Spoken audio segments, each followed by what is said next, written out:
October 1876. Deep in Mexico, Colonel Mackenzie and a handful of raiders had finally located the camp of the renegade Chiricahua Apache Gatito, a long-sought foe to be brought to justice, dead or alive.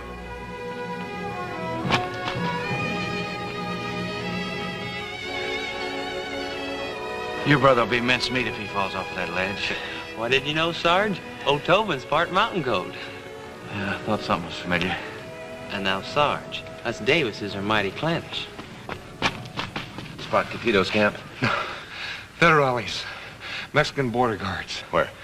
Coming this way. Colonel, they were so close, I swear I could have reached out and almost touched them. They see you? No, sir. We better get out of here. Let's go.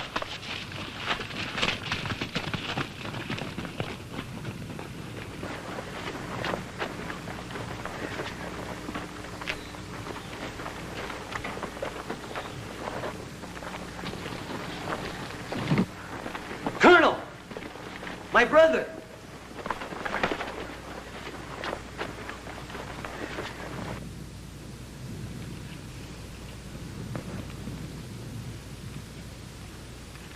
We gotta get him out, Colonel.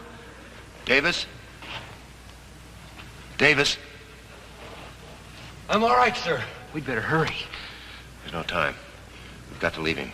But, Colonel, he's my brother. Give him your canteens, both of you, and your rations. We'll come back for you when we can, Davis. All right, Sergeant, let's go. Tobin? Hurry up. Do like the Colonel says. Get out of here. But I can't leave. You better leave. I'll be all right, do you hear? You know what it'll mean if you get caught down here.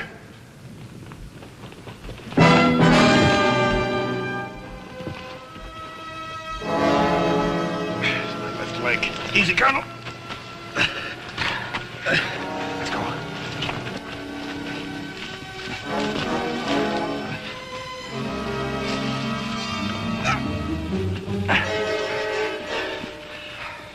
Them Federales can't be far off. We better get going. All right, let's go. Give me the reins.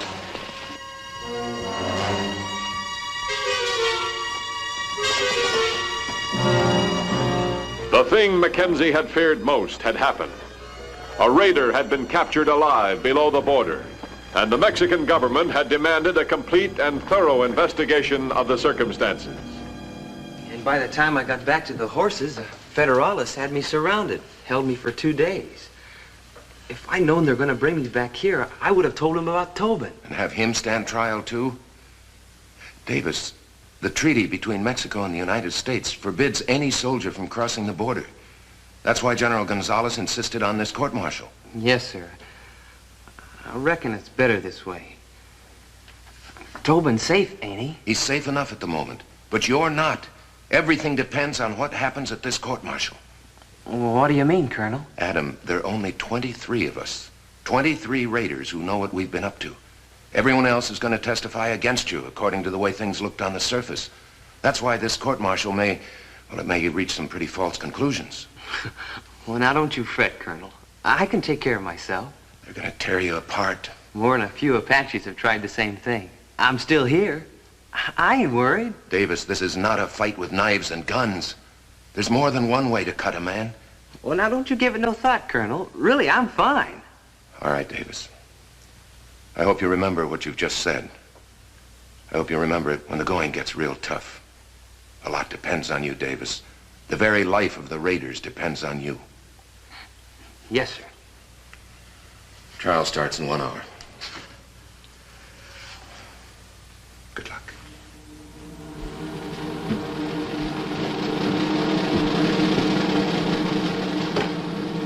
Your dress uniform, sir. Thank you. Secretary Cameron wanted to see you as soon as you're dressed, sir. Right. Sergeant, remind me to make out a 5-day pass for Corporal Tobin Davis. Yes, sir. Just in case. Tell me something, Sergeant. What would you do if they defamed you, if they smeared your name as a soldier in public? Oh, I'd... Go on, tell me. Well, I've been with the Colonel for 10 years. I think he knows what I'd do. Unfortunately, however, Adam Davis hasn't had that 10 years. Well, he has his oath as a raider. His oath, yes.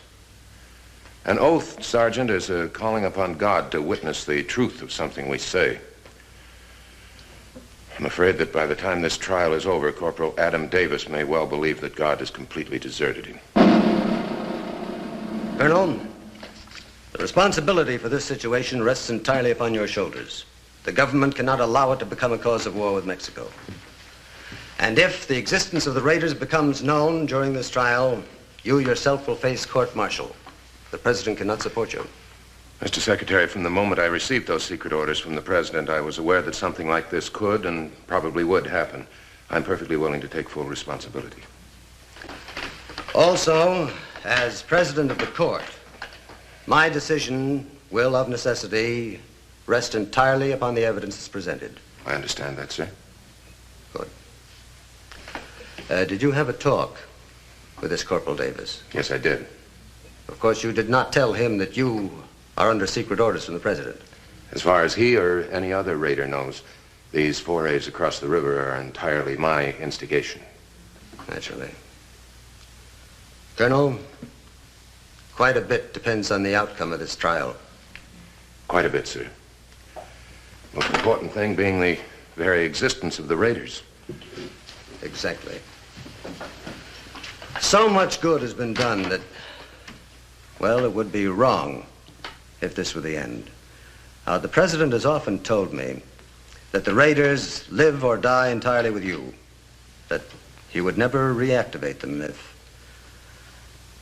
anything were to happen. I wonder if Trooper Davis knows how important he is. Odd how throughout history so many vast enterprises have depended on just one man. Colonel, this trial judge advocate. Lieutenant Farron. He's a good man. He is not a raider? Sir, I couldn't ask a raider to be a prosecutor. Of course. And the defense counsel? Lieutenant Alexander, also a good man. He, too, knows nothing of the raiders. Unless Corporal Davis, in discussing the case with him, has said something. Well, in that case, wouldn't Lieutenant Alexander have come to me for verification? Possibly he intends to do that at the trial. He's listed you as a witness for the prosecution.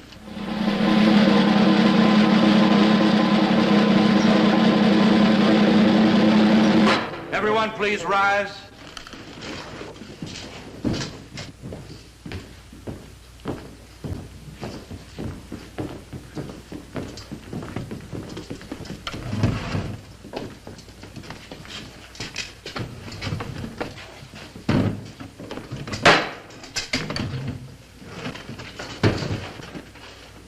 Colonel Mackenzie has requested permission to address this court.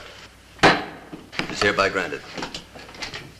Mr. Secretary, gentlemen of the court, Lieutenant Alexander, Lieutenant Farron, inasmuch as this is a general court-martial and the very life of the accused is at stake, I, as commander in this area, am disqualified to hear the case.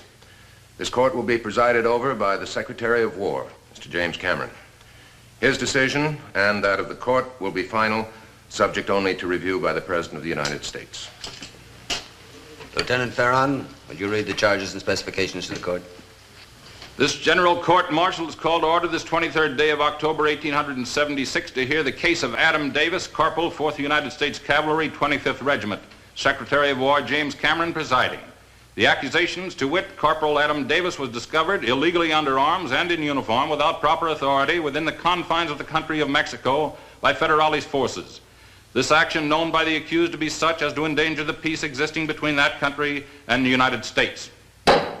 Lieutenant Farron, you may open your case.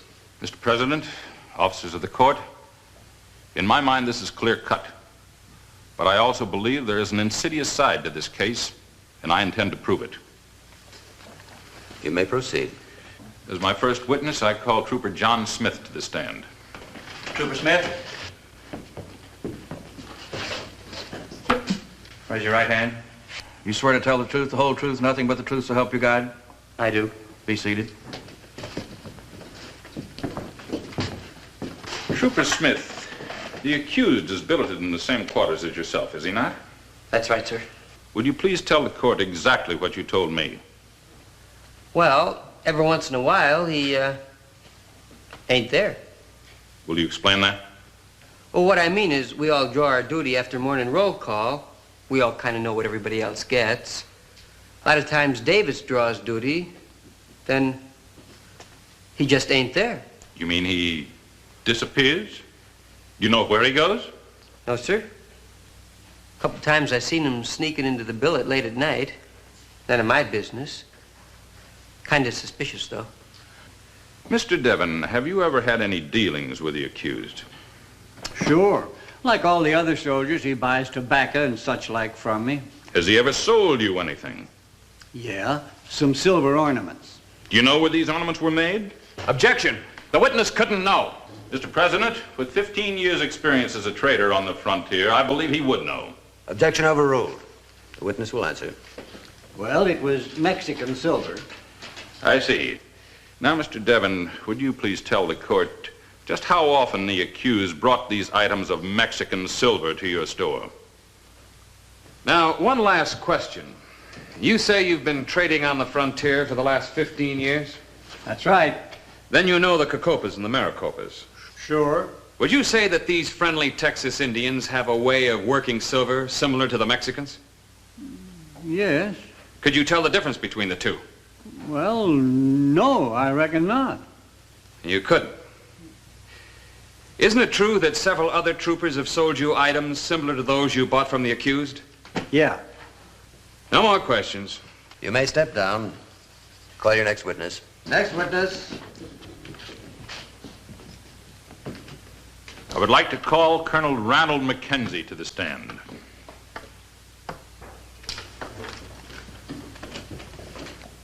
Now, Colonel, may I ask why, on 2 occasions when the accused was about to depart on furlough, why did you personally cancel his leave? Objection. Colonel Mackenzie isn't being judged. I see no reason why he should be made to account for the handling of his command. My apologies if I appear to be doing that. But I am trying to establish a point. What is that point, Lieutenant? I'm trying to show that on several occasions it was necessary for the commanding officer himself to discipline him. In general, let me say that discipline is usually handled by my chain of command. However, with reference to the point you wish to establish, it's true that on occasion I exercise my prerogative and discipline the men personally. Corporal Davis, no more and no less than any other man. Yes, of course. Colonel, how would you rate the accused as a soldier? I had always rated Corporal Davis as an extremely brave and able soldier. Had, until now. I didn't mean... If it please the court. Lieutenant Alexander. The trial judge advocate at the opening of this court-martial made a statement that there was a insidious side of this case. I fail to see any proof of this. If I may, I'd like to ask just what he's getting at with his whole line of questioning. I'll tell you what I've been getting at. The accused is known to have disappeared from this post, to have had in his possession Mexican silver, here purported to be gotten from the Indians. I'll even admit to that. Specifically, the Indian Gatito. It's a lie! Believe me, he's lying! He's lying!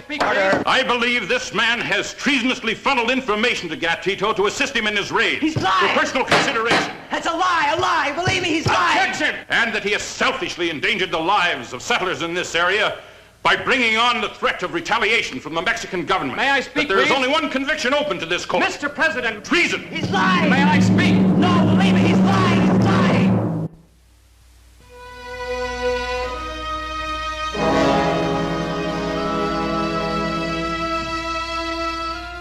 After 4 days and nights, though prepared to die, Trooper Tobin Davis waited for the promised return of Colonel Mackenzie. With food and water almost gone, the wait would soon have to end.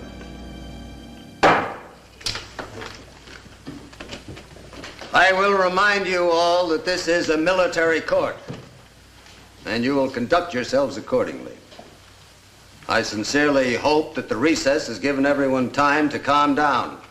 And Lieutenant Ferrin, I warn you again, I will permit no further unfounded accusations of treason. Lieutenant Alexander, you will constrain the accused. My apologies to the court, sir. And this court to Senor Escamilla, the Mexican representative. You may proceed. Thank you, sir. Now, Colonel, Will you please tell the court how long the accused has been here at Fort Clark? I can't tell you that exactly. I'd have to consult my records. Well, approximately. A year, 14 months, perhaps. Mm-hmm. How long has Corporal Tobin Davis been here? The brothers were transferred here at the same time. According to the records, they have served the entire time of their enlistment together. As a matter of fact, they're inseparable. Isn't that correct, sir? It would appear so. Well, under the circumstances, don't you find it strange that Tobin Davis isn't here at this trial? Do you know where he is at the moment? Lieutenant Farron, it was pointed out to you a few moments ago that Colonel Mackenzie cannot be expected to have such answers. Sir, with the court's permission, I can give you that answer. I know where he is not. He is not here at Fort Clark. Mr. President, I fail to see what this information proves. A check of the records of the officer of the day will undoubtedly reveal the whereabouts of Tobin Davis. Or does a trial judge advocate believe that he too is guilty of these accusations? I am afraid that my answer to that question might cause another outburst. Now you're accusing my brother of your filthy lies. Order. Order. Lieutenant Farron, if you are formally accusing Corporal Tobin Davis of illegal acts, you will do so in the prescribed manner. This court-martial hearing stands adjourned until 1 o'clock tomorrow afternoon.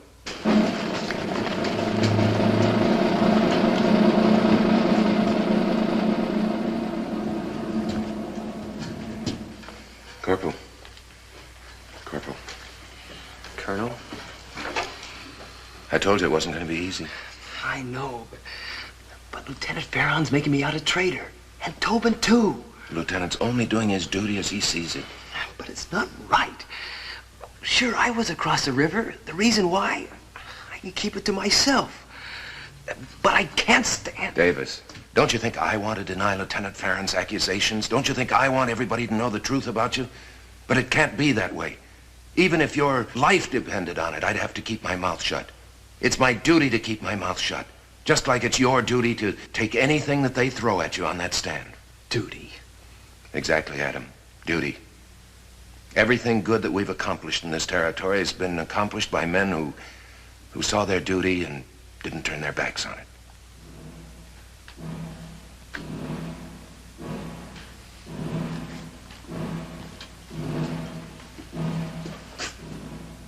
What that lad must be going through. It's not fair. It's not fair to ask that much of any man. It's asked every time that you lead a band of raiders across the Rio Grande. They volunteered. Some have died in the field as their sacrifice. Corporal Davis is another kind of sacrifice. He must give it, and we must expect it. Colonel, there is nothing that you can do. Yes, there is. There's one thing I can do. What do you mean? My leg is loosened up enough. I'm going to go after Corporal Tobin Davis. That will not influence Corporal Davis. That was not my intention, sir. I apologize. Mr. Cameron, Adam Davis or no Adam Davis, trial or no trial, I'd be going after that man in Mexico. Of course. But what about the patrols? I understand the Federales have closed the border. I'll get through somehow. I'll get through if I have to ride as far south as the Rio Grande. Just one more word. If you are caught, you will face the same fate as Corporal Davis. That's the fate I live with, Mr. Cameron.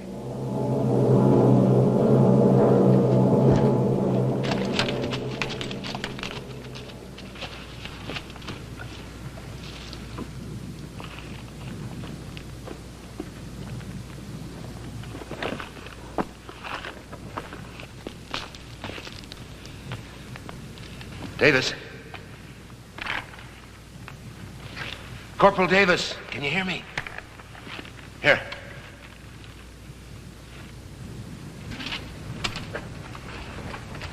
All right, cinch it around you. Here we go.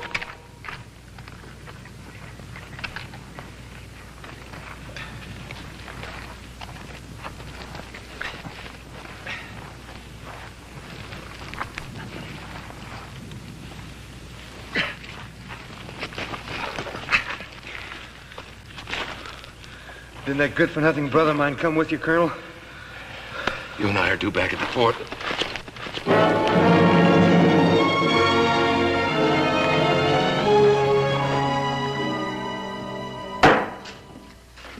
Lieutenant Alexander, before this session began, you requested permission to address the court. Yes, Mr. President. Against my advice, Corporal Davis wants to take the witness stand. Corporal, are you aware of the consequences once you take the oath? Yes, sir, I am. You will be open to cross-examination by the trial judge advocate. I know, sir. Sergeant Wells. Corporal Davis.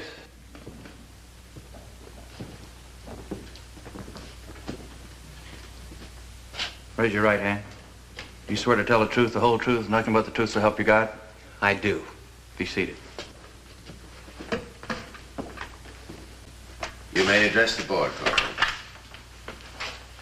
Strange. I stand over there and I tell the truth. It can't be heard. I am out of order. Over here, it can be heard. Judicial procedure was not devised in this court, Corporal. What is it that you wish to say? Under oath, before God, I want to wipe out the lies told about my brother. My brother is guilty of nothing. He is innocent of the accusations made here. I'm on trial. Think what you will of me. He's not here to defend himself. And your impassioned plea was most touching, perhaps even to be believed. But it is my belief that you are guilty. Guilty of illegal dealings below the border. Guilty of treason. That's a lie! Then will you kindly, for the benefit of this court, tell us what you were doing below the border? Well, Corporal Davis, we're waiting for your answer. What were you doing in Mexico?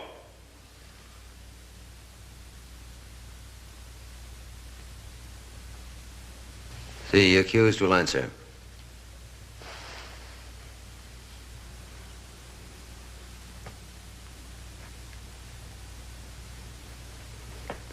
I refuse to answer. You may think what you will. The accused will stand.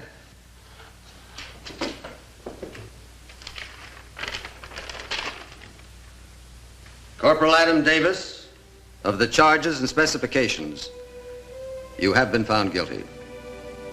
You will be stripped of all insignia, formally and dishonorably discharged from the United States Army, and forfeit all rights and privileges due you. This sentence to be carried out immediately.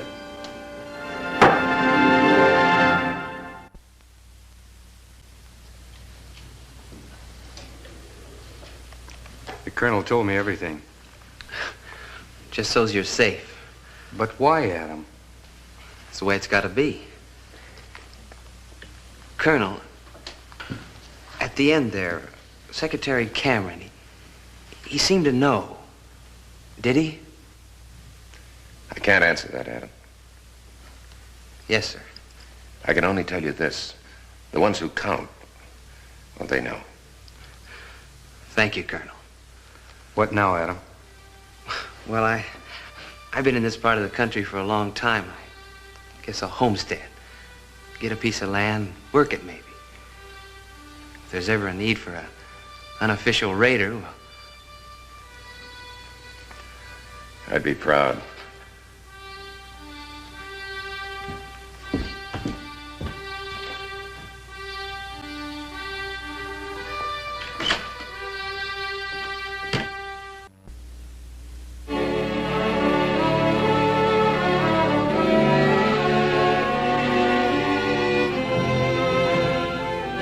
May 1875, the rugged country bordering Fort Clark. Though many Indians had found peace on the reservations, there were those who worked and planned for a return to the days of violence. Only the presence of Colonel Mackenzie and his 4th Cavalry kept this violence in check. But one Indian, Yellow Wolf, had a plan to destroy this peace. And along with it, Mackenzie's hope to educate the Indian to a better way of life. You've ridden beyond the limits of the reservation, Yellow Wolf. You got a reason? The Indians may no longer ride over the land of their forefathers. You know the regulation? Yes. And what are we to do on the reservation? Move stones from one place to another? Dig holes one day and fill them up the next? It's your own fault. You didn't do anything to better yourself when you had the chance. Now, if you'd been willing to accept an education, go away to school like Joe Topanga, well... Joe Topanga. while his people grovel, he buries himself in books. I know how you feel about Joe trying to better himself. So I'm warning you, Yellow Wolf. If you make any trouble for Joe when he comes home, any at all, you'll regret it. Understand?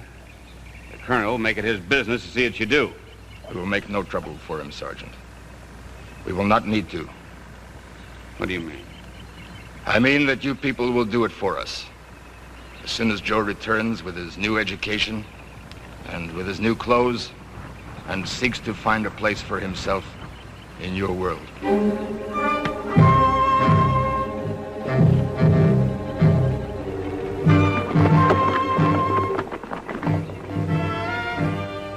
Aided and encouraged by Colonel Mackenzie, Joseph Topanga was the first member of his tribe to receive an education.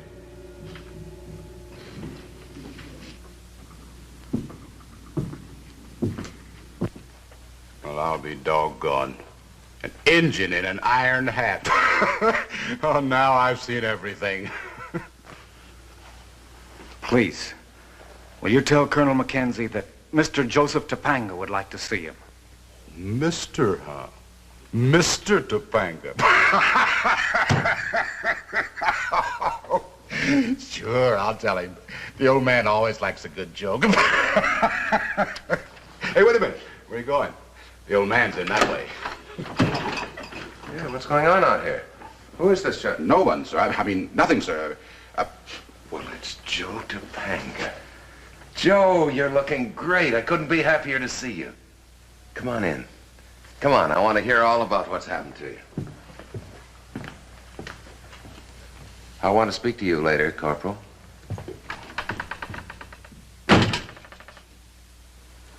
That's about it, Colonel. It was a wonderful experience. You made a great record, Joe. I've had nothing but glowing reports from the school. It was your doing, Colonel. Your letters, they were a constant encouragement to me. Nonsense, nonsense. Well, how long are you going to be here with us? A few weeks at least, I hope. How long? Well, this is my home, Colonel. These are my people. I'm staying here. That's what I hoped you'd say, Joe. Your people need you here. They need men of their own race to lead the way, to set them an example, to show them how to adjust to a different society. Not going to be easy, though. You're going to run into a lot of prejudice, Joe. You might even have trouble finding the kind of job you want. But I thought, well, I mean, I hope that you would... Uh-huh. Well, I do have a few small civilian jobs under my jurisdiction. Nothing important, of course. Anything at the executive level is handled by my officers. But it doesn't have to be anything important, sir. Just anything at all to give me Joe. Joe, listen to me. Of course, Colonel. The jobs that I do have are already filled by married men, men with families. Those men are doing a good job. There's no reason to fire them now. Until circumstances change, Joe. It's all right, sir. I know you'd give me a job if you could. We'll find something for you, Joe. Perhaps at the Indian Agency. Believe me, Joe, your success is as important to me as it is to you. I know. You're going to find, Joe, that there are lots of people, some of them in high places, that don't believe in Indian education, that are against anyone who's fought for it, as I have. So if you should get discouraged, if you should... Well, I won't, sir. I'd never let you down. All right. Let's go over and see Mr. Fleming at the Indian office. We may be able to settle this thing right now.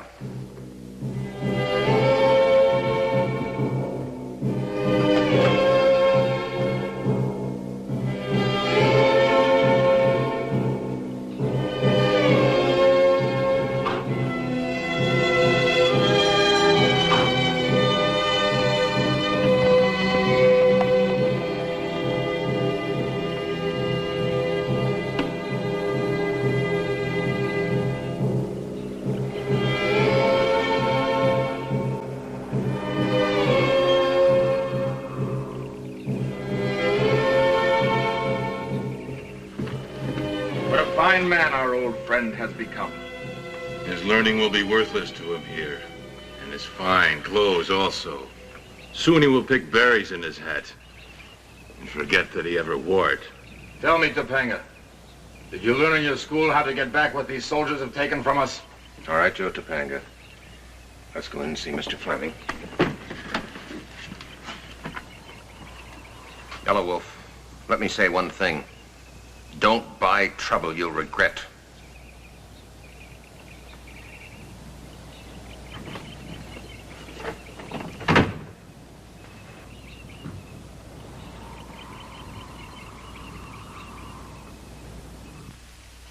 Mighty glad to have you with us, Topanga. I'm a great believer in education myself. Nothing like good education, I always say. Of course, can't take the place of practical experience, but when you put the two together, it... Well, young fella? Mr. Fleming, I'm glad you feel the way you do, about getting an education, I mean. Now, what... Now you've had all the hot air you want to listen to. You need some grub and a place to flop. Is that it? Well, you go over and tell the man at the commissary... Mr. Fleming, what I really want is a job. Oh, want to pick up some pocket money, huh? Well, all right. There's plenty of little chores around here you can do. You know, I like this young fella, Colonel. Most of these Indians are too lazy to draw their own breath. Joe, why don't you step outside for a minute while I talk to Mr. Fleming? Maybe I'd better do that.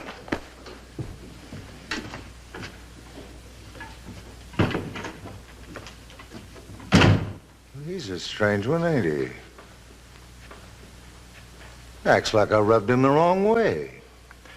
Mr. Fleming, Joe Topanga is an educated young man. He got that education in order to qualify himself for more important jobs. Not just being a chore boy for pocket money.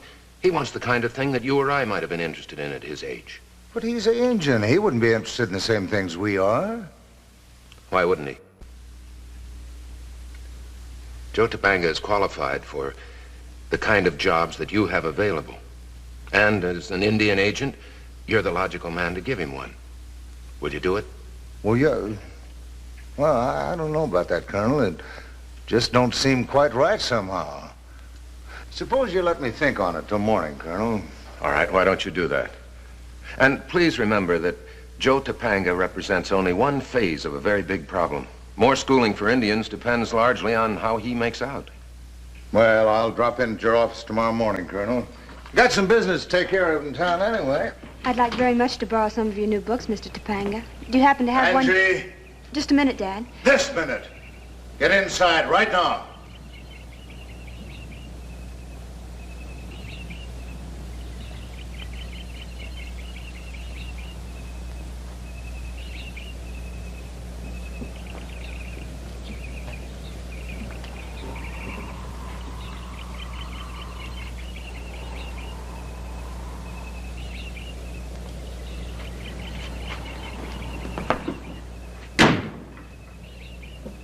I said I'd think it over, and I have thought it over.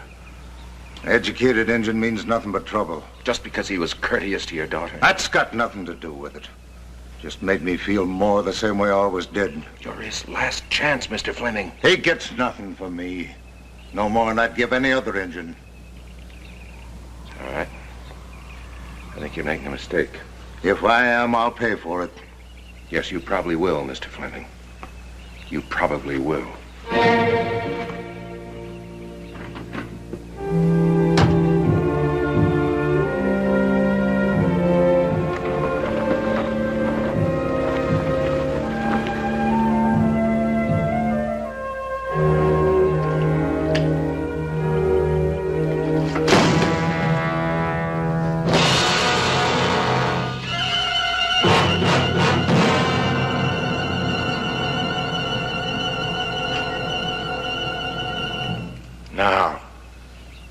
Now we can use him.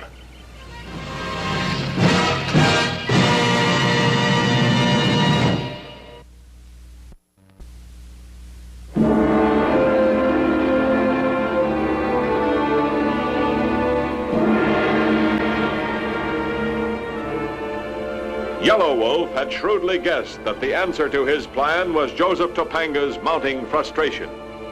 Now that Topanga had rebelled, Yellow Wolf proceeded to put his plan into action. What are you doing here? What's the meaning of this? We came to demand the right to work our own ground. We want our own plots of land to grow our own food. There are no decent jobs here for us. Get out of here, all of you. If you will not give us land, then give us money. Open the iron box. Why, you thieving skunk.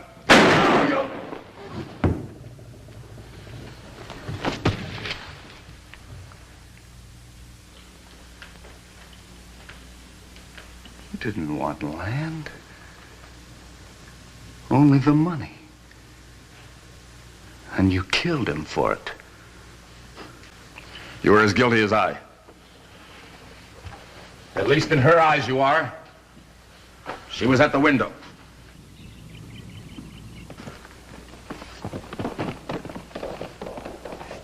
Now you can open the iron box.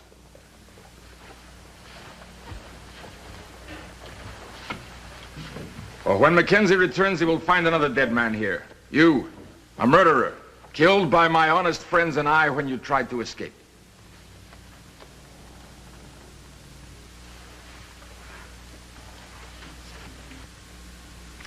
I can't.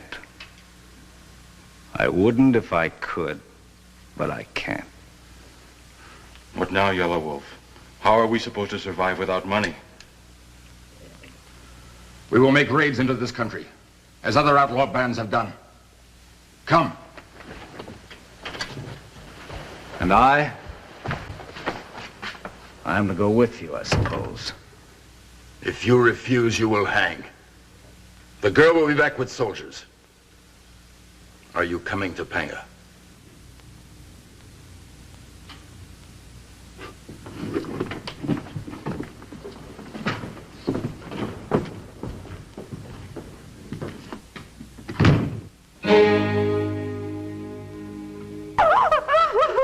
Angie, come on, cheer up.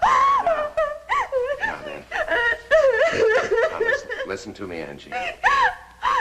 It's not as bad as you think. I'm sure it's not as bad as you think. Why don't you go with the corporal, huh? You go with him and he'll show you a place where you can lie down and rest, and I'll get back to you just as soon as I can.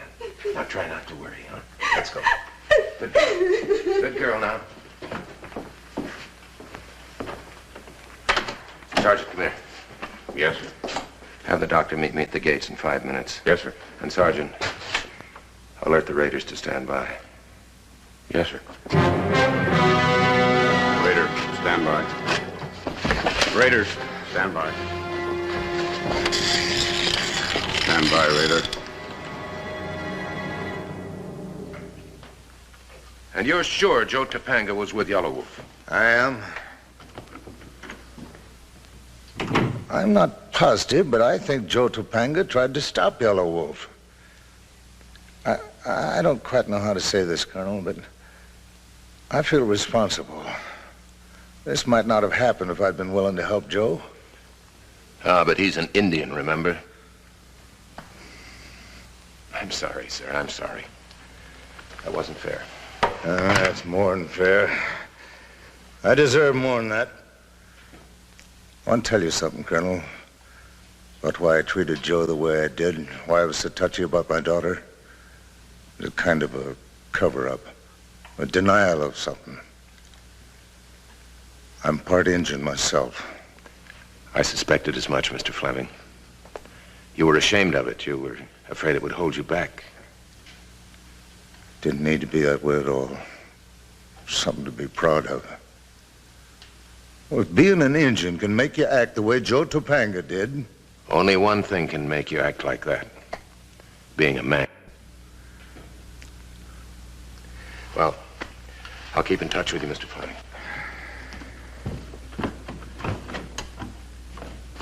Oh, Colonel Mackenzie. Angie, About Joe. Will he be all right? I can't promise, Angie. Joe's a fugitive now. He's a member of a criminal band. But he's not like the others. He couldn't do anything wrong. Perhaps not. But the men with him have and will again. Joe's going to be under great pressure to do the same. Oh, I do hope you can help him, Colonel. You see, I like Joe very much. Let's just hope that Joe hasn't put himself beyond help. Anyway, Angie, I promise you I'll do everything I can.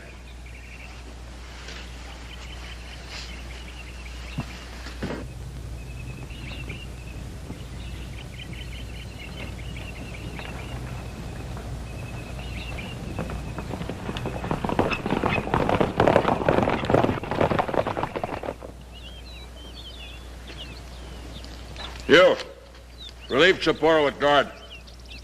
Get more wood for the fire.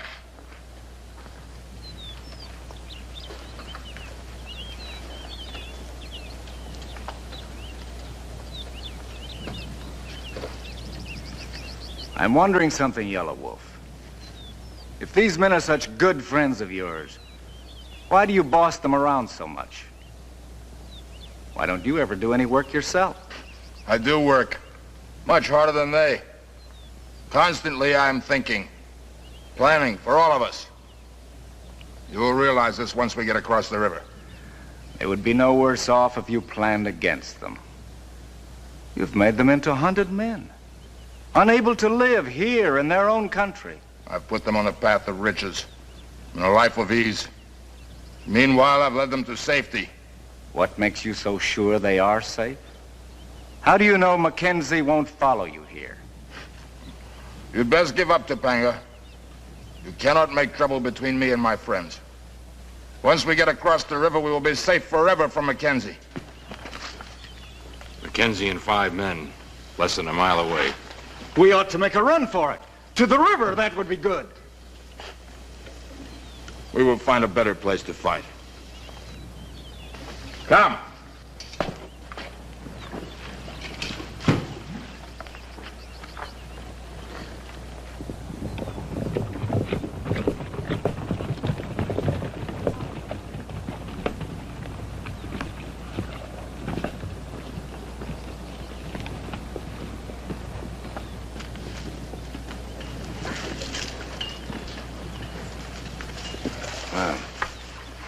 They've eaten, it would appear. Probably rested, too. That means they can go a long time before they have to stop again. Wonder why they didn't stand and make a fight, sir. They had good cover for an ambush. I hope it's because Joe is urging them to run, hoping they won't fire on us. What if he helps them escape? No. He's helping us in the only way he knows how. All right, let's push on.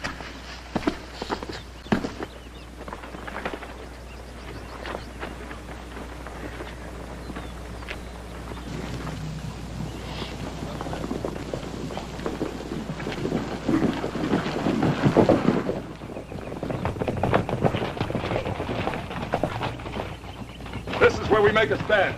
We run no more. We will fight. But you said we would be safe once we cross the river. We will fight. Is this not a good position to defend ourselves? We would only be killed. We should go back and face the wrong we did. You coward, you whining papoose. We should give you some pap to eat. You will not surrender, then we must run. You have us run not to save ourselves, but to protect your friend, Mackenzie. You lie. What I do is for the good of all. You are no better than the soldiers who follow us. You will die.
Just nicked you.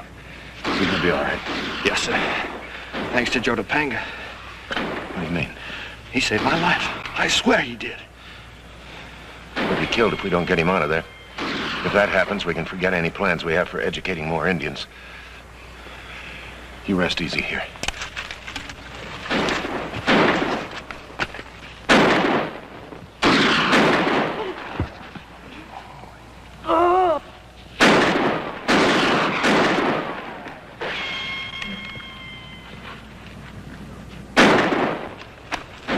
Hold your fire, Sergeant.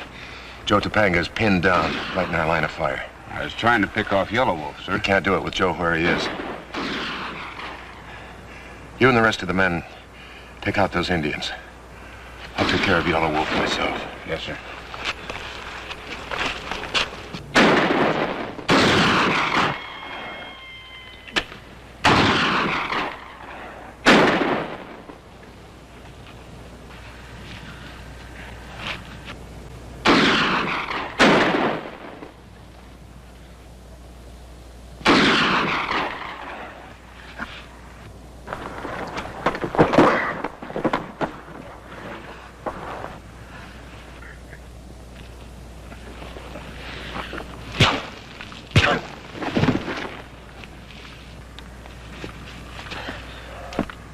Easy, Joe. Take it easy.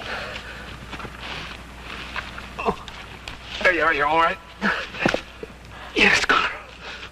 Yes. You don't have anything to worry about, Joe. Just take my word for it. Things are all right. And they're going to be even better. Come on, let's go.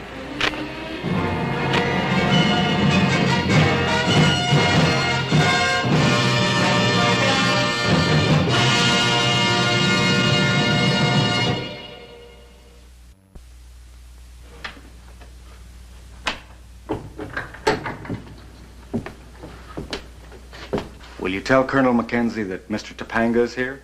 Sure, Joe. Go right on in. The Colonel's expecting it. Thank you.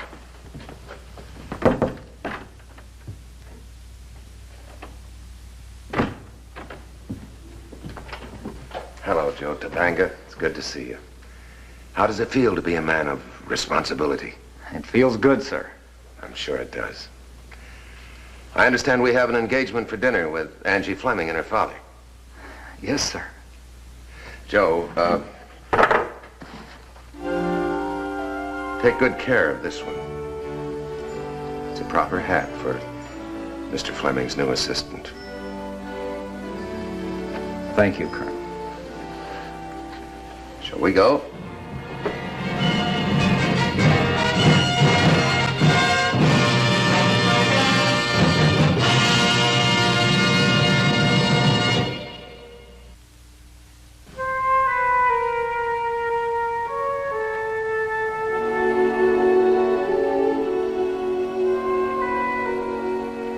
August 9th, 1874, southwest Texas caught in the grip of a devastating drought. A dry land in a dry season, without water, without the promise of any.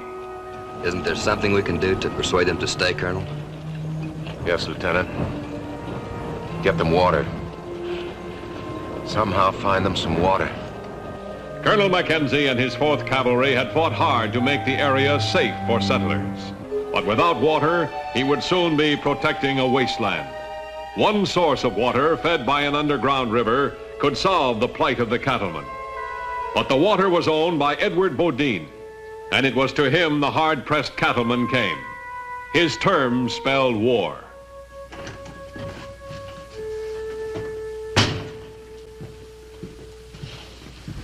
Whitfield's riding up.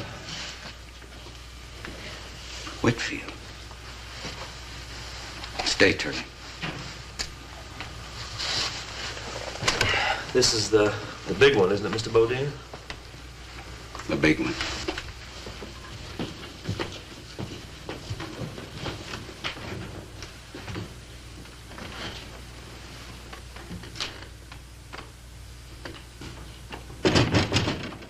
Come in. Hello, Ed. Well, it's been a long time. Whitfield, what brings you here? Well, me and the other cattlemen from Twin Forks. We're out of water. You representing them? Well, sorta. No sense in all of us coming up here to talk about the same thing. Twin Forks. The richest spreads in the territory. How does it feel coming to one who hasn't made it? Ed, you and I came out here together 20 years ago. I never stood in your way. Got a little luck here, perhaps. Until now. You've talked to the others. You know my terms.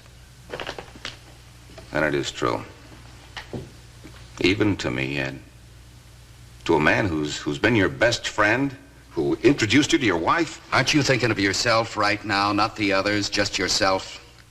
Well, I'm doing the same thing, thinking of me, not you. You switch the words any way you please, Ed. I'm thinking of one thing. Water for my cattle. How far are you going to go to get back what you lost? Get to your point, Whitfield. We need water. We'll gladly pay you a reasonable fee. Half the head that waters on my land. You don't like my terms, don't waste my time. I'll not see my herd die of thirst. You don't have to. Sell out to me. Sell out?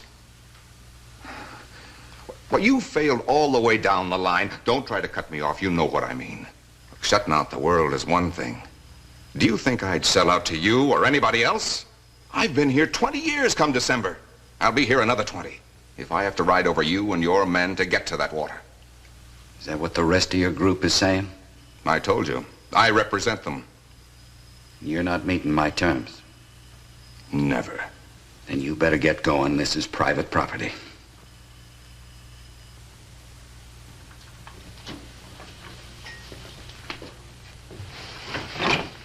I'll see you dead before I see another head of my herd drop.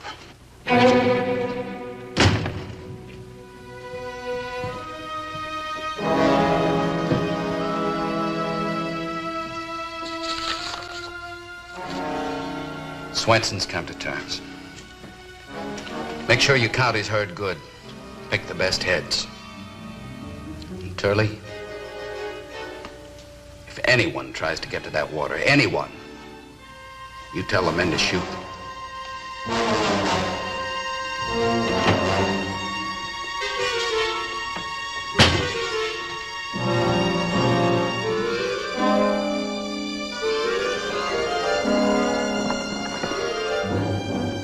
Lieutenant.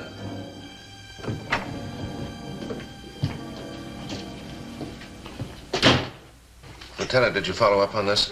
Yes, sir. Effective immediately, each man's water ration is down to 1.5 pints a day and 1 pan per barracks. Right. Cut the man on patrol, too. Yes, sir. Oh, and show in, Mr. Whitfield. Yes, sir. Mr. Whitfield? Morning, Colonel. Hello, Sam. Good of you to come. Thank you. Sit down. Well, Sam, how's your water supply holding up? It isn't. We're all dry. What are you going to do about Ed Beaudine? I don't know. I was in hopes you could talk some sense into him. I saw him yesterday. I'm just another cattleman who needs water. Even you, huh? He wants half the herd. I told him we'd give him a reasonable fee. I won't ask him again. Now, wait a minute, Sam. You wait a minute, Colonel. Look, I've listened to you. I've done my bit to keep the cattlemen in this area. I know you have, Sam. I know you have. And I appreciate it. Well, that isn't getting water from my herd. Now, Sam, if you break the law, you know what my position has got to be. You'd turn on your friends, huh? You leave me no choice. One shot, and I'd have a range war on my hands. And that I'm not going to have. In the meantime, I watch my herd die while Beaudine has the protection of the law. No thanks, Colonel. I've got some ideas of my own. I'm not going to let 20 years slide away just because a man forgets the meaning of the word friend. Now, wait a minute, Sam. I'll go out and talk to Beaudine myself right now. Talking won't do any good. Beaudine knows how desperate we are. Why, we even tried to tap that underground river, which is off of his property. Underground river? Everybody knows that river forks in 2 directions. One feeds his property. The other goes underground, east of his spread. We couldn't tap it because it's covered with shale. And it's not on his property. Underground river, huh? Sam, please. Let me talk to Beaudine just this once before you do anything. All right. You got it coming. Thank you, Sam. I'll see you tomorrow. Thanks again, Sam.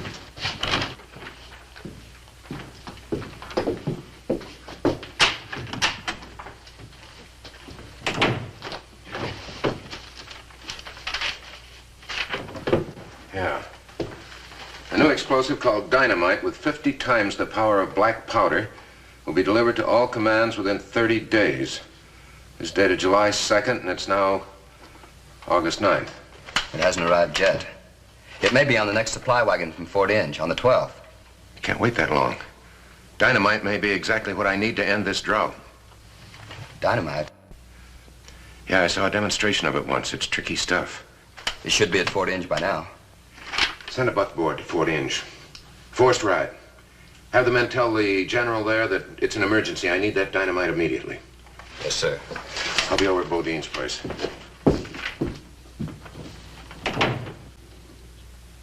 Dynamite?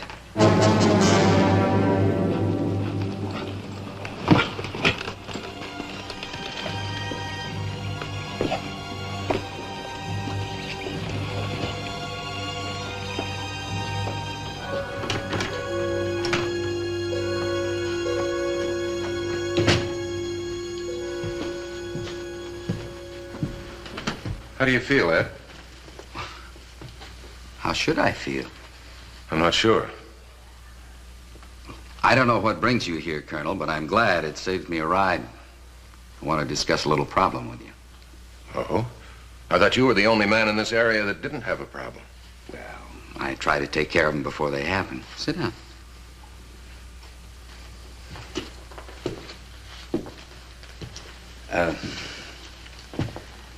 I'm afraid Whitfield and his group might try to take the law into their own hands. Oh, what makes you think that? Well, the way he talked yesterday afternoon. Ed, you know as well as I do, you're asking for it. Colonel, you run the law, I'll run my business. I'm asking you to change your terms, Ed. Now, that sounds like a threat. Ed, what's gotten into you? What is it? Letting the settlers use that water of yours won't cost you a cent. It's as plain as the sun up in the sky. It's my chance to build a cattle empire, and it might not come again. Seems to me we had a drought a few years back. The settlers used your water then. I was a fool. But you had friends. I don't need friends. Ed, you think building an empire is going to bring her back? Now get this into your head. She stayed with you a long time after you went sour and started hating everyone for your own failures. Taking it out on the settlers now, building an empire. That's not going to come close to bringing her back to you. You've said enough, Mackenzie. No, I haven't. Ed, the settlers in this area are going to have that water. And within the confines of the law. Well, you just go and find that law. I don't have to.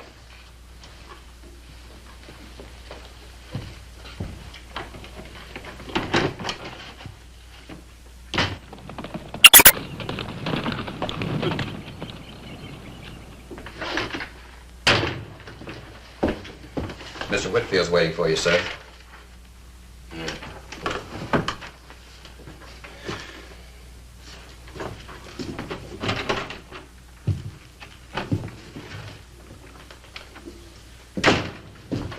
Any luck?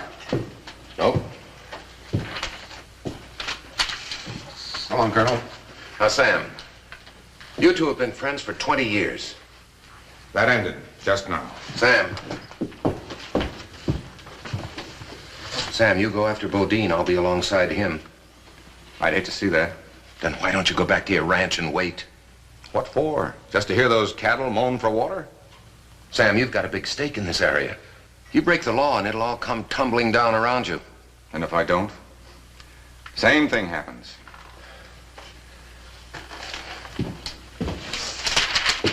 Read that.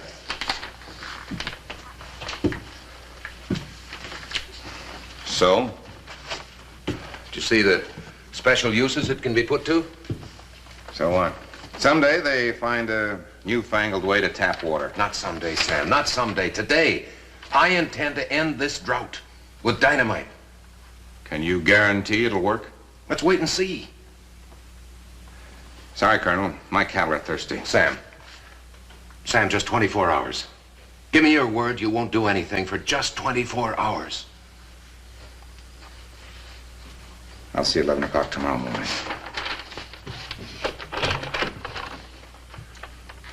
Lieutenant. Yes, sir? The man left for Fort Inge? 2 hours ago. Get Sergeant Wells in here right away. Yes, sir. You know about the drought situation. It's already caused several settlers to leave this area. Your orders, Sergeant, are to prevent any further settlers from leaving. The settlers, sir? Yes, Sergeant, the settlers. But, sir... I know, Lieutenant, I know. Could mean my command, but I've got to risk it. At least until 11 o'clock tomorrow morning. Well, how far do I go, sir? Just as far as you have to. Use raiders wherever possible, Sergeant. Impress on them the reasons for these extreme measures. Also impress on them the necessity for these orders being strictly enforced. How many men, sir? As many as you need. I want all routes of departure sealed off. There's another danger. War. A range war. If there isn't water by 11 o'clock tomorrow morning, the cattlemen will start moving in on Beaudine. So I want the bigger ones confined to their own property. The bigger ones like Sam Whitfield. Yes, sir.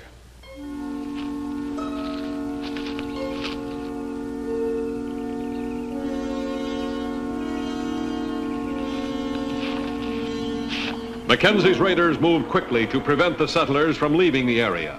The crisis grew as the raiders moved in to protect Beaudine's water and property. But the raiders hadn't moved fast enough to contain the cattlemen.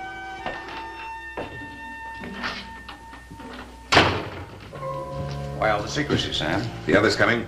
Yeah, they'll be here. It's about water and the way we're going to get it.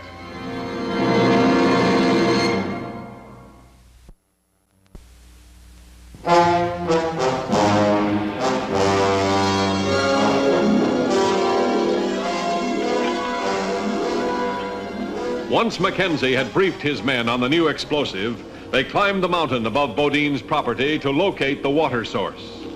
The ranchers of Twin Forks would have water or war. Which they would choose depended upon Mackenzie's ability to tap the underground river which fed Beaudine's pond.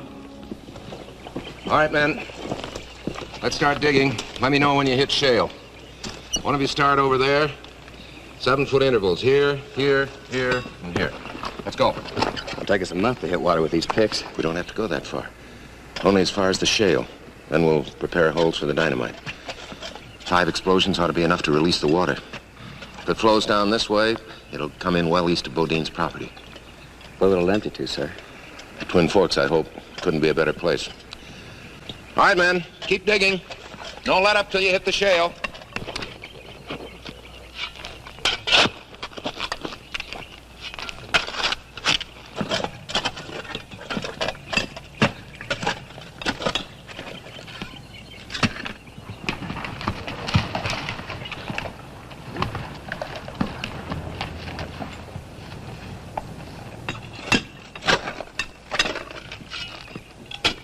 Colonel Mackenzie, Whitfield hasn't been in his ranch since he left your office.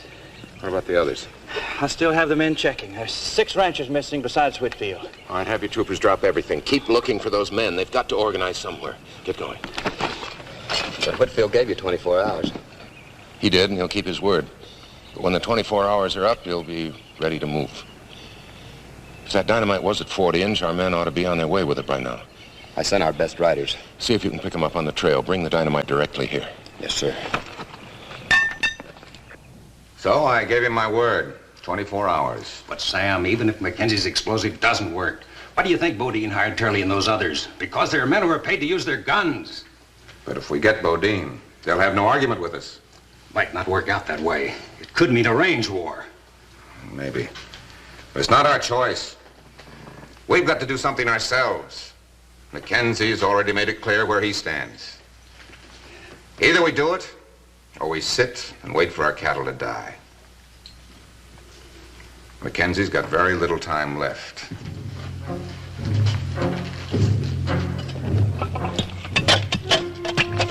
Shale. This one's ready for dynamite. Whatever gets here.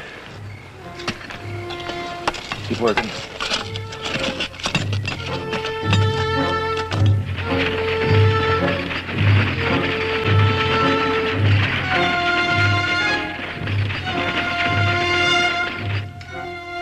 Eight o'clock. Plenty of time to get into position. In exactly 3 hours and 1 minute, we'll come upon Beaudine's from the rear. Anyone try to stop us? Use these.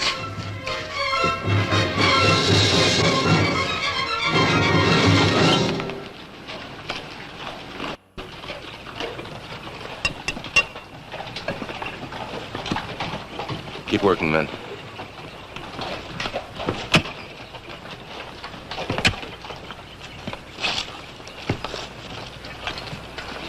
What can I do for you, Mr. Beaudine?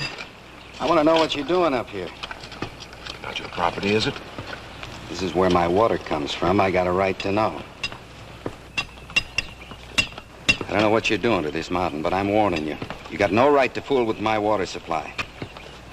I'm fooling with a mountain. You don't own that, do you? What are you trying to prove? Nothing. But these people in this area are going to have water, and within the limits of the law. Colonel, you're bluffing. There's no way in the world to get to that water source. Maybe there is. With the use of a new explosive called dynamite. Dynamite? Never heard of it. Where is it? It'll be here. Well, you just go right ahead with your games. I'm not budging an inch. I'm not asking you to. But if this works, Ed, you're really gonna know how it feels to be alone. You'd be much better off worrying about Whitfield. If he comes this way, you're gonna have your hands full protecting me.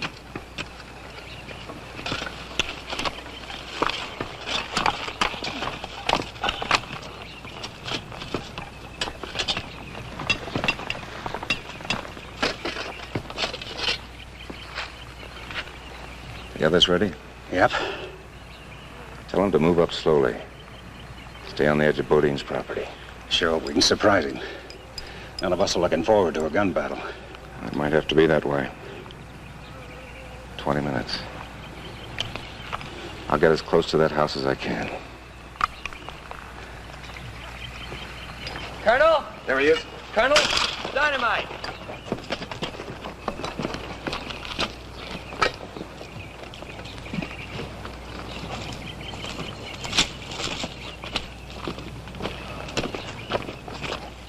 Midnight, somebody.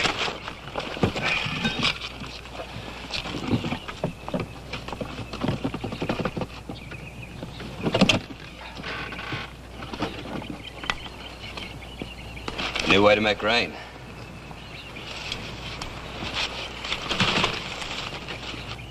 Now it's up to the inventor.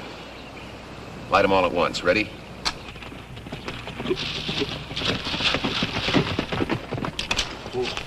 Go ahead, Turley. If you're smart, you'll back away. This is between Beaudine and me.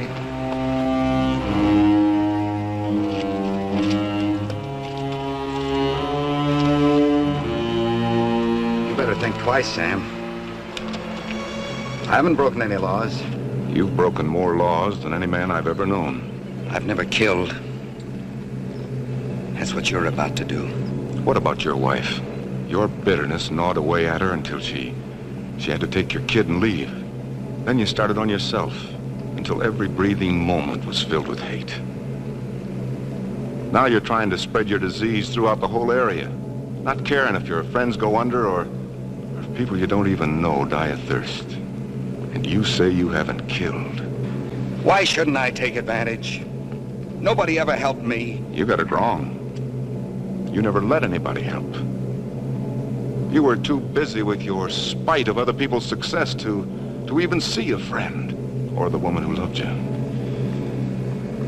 So this is the way we end up. Killing you won't hurt the world a bit. You already threw the world away.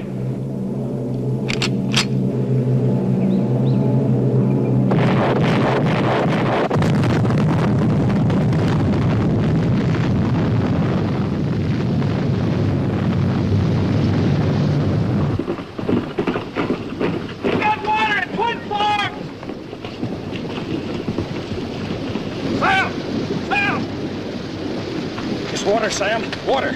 It's not on Beaudine's property.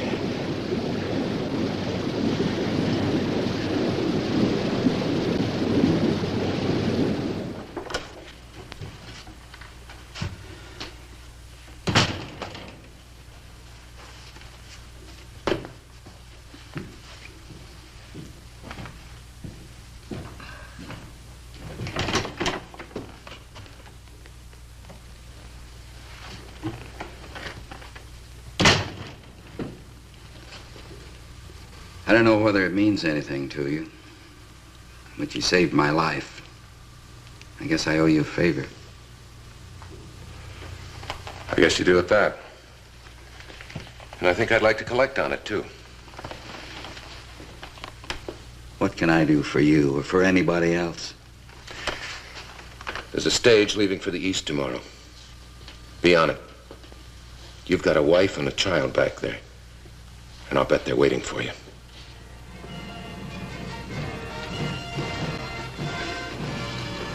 I hope so.